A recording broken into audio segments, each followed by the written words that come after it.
Police సోదరులు తీసుకొని అయిపోయింది. మీరు బయటికి వెళ్ళండి. ఉండదలుచుకుంటే ఉండండి కామ్గా, లేదంటే మర్యాదగా బయటికి వెళ్ళండి. మీరు పిచ్చి పని చేసి ఇక్కడ ఎవరు డిస్టర్బ్ గారు, మీరే దెబ్బలు తింటారు. అనవసరంగా వెళ్ళిపోండి ఇక్కడి నుంచి. మీరు 5గురు లేరు, అట్టిగా నష్టమైపోతారు. వెళ్ళిపోండి జాగ్రత్తగా. ఆ పోలీసులు వాళ్ళని బయటకు తీసుకెళ్ళండి.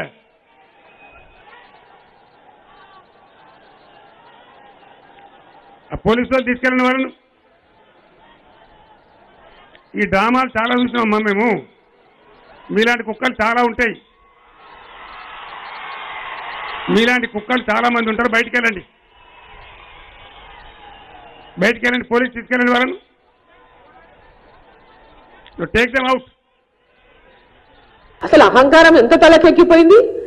మహిళలను పట్టుకొని కుక్కలను సంబోధిస్తాడు ఆయన. అసలు రాష్ట్రంలో జరుగుతున్నటువంటి అత్యాచారాలు అయితే లెక్కలేదు మహిళల పైన. మరి ఇటువంటి ముఖ్యమంత్రి, మహిళలంటే లెక్కలేనటువంటి ముఖ్యమంత్రి, మహిళలంటే గౌరవం లేనటువంటి ముఖ్యమంత్రి రాష్ట్రంలో ఉన్నప్పుడు రోజు మహిళల మీద అత్యాచారాలు చూస్తుంటే అసలు ఎక్కడ రాష్ట్రంలో ఎటు చూసినా, పొద్దున్నే పేపర్లో చూసినా, టీవీలో చూసినా, ఎక్కడ చూసినా రోజు అత్యాచారాలు, లెక్కలేని అత్యాచారాలు రోజు జరుగుతున్నటువంటి విషయాన్ని మనం గమనిస్తా ఉన్నాం. అంటే ఏమైంది? పోలీసులను అందరినీ నీ చుట్టూ పెట్టుకున్నావా? పోలీసు నిఘా విభాగం అంతా ఏం చేస్తా ఉంది? నిన్ను నీ యొక్క రాజకీయానికి ఎవరైనా పరిమితం చేసినావా? దుబ్బాక ఓడినాక, జిహెచ్ఎంసీ రిజల్ట్స్ అయినాక ఈరోజు ఆయన ప్రవర్తనలో మనం మార్పు చూస్తున్నాం. కానీ మళ్ళీ ఒక పక్క అసహనాన్ని కూడా చూస్తున్నాం. అసహనం, ఆ ఓటమి భయాన్ని తట్టుకోలేక ఒక అబద్ధతా భావంతోన, అసహనంతో ఆయన మాట్లాడుతున్న భాష కూడా చూస్తున్నాం. సొంత ఎమ్మెల్యేలను ఎంత దారుణంగా మాట్లాడుతున్నాడంటే, అసలు తోలు తీస్తా ఏముందా భాష? ఎమ్మెల్యేల తోలు తీస్తాడట. అసలు ఎమ్మెల్యేలకు ఆత్మాభిమానం ఉందా? ఆత్మగౌరవం ఉందా లేదా?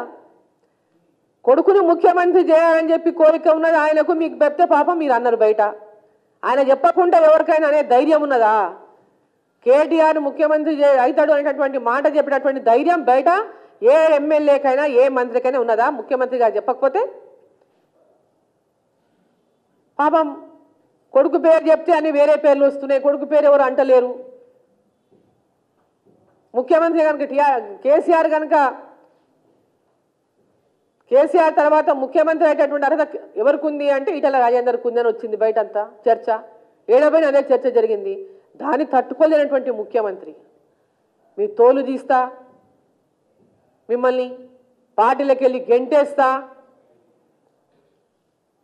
అంత అసహనంతో ఆయన మాట్లాడుతుంటే, అంత అవమానించి మాట్లాడుతుంటే, తెలంగాణ ఉద్యమంలో పోరాటాలు చేసి తెలంగాణ తెచ్చుకొని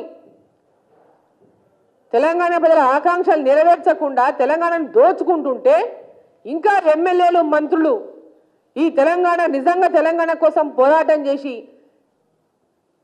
తెలంగాణలో ప్రజలు కోరుకున్నటువంటి పాలన అందించేటటువంటి ఆకాంక్ష ఉన్న వాళ్ళు ఎవరైనా ఉంటే వెంబడే ఆ పార్టీని విడిచిపెట్టి బయటికి రాలే.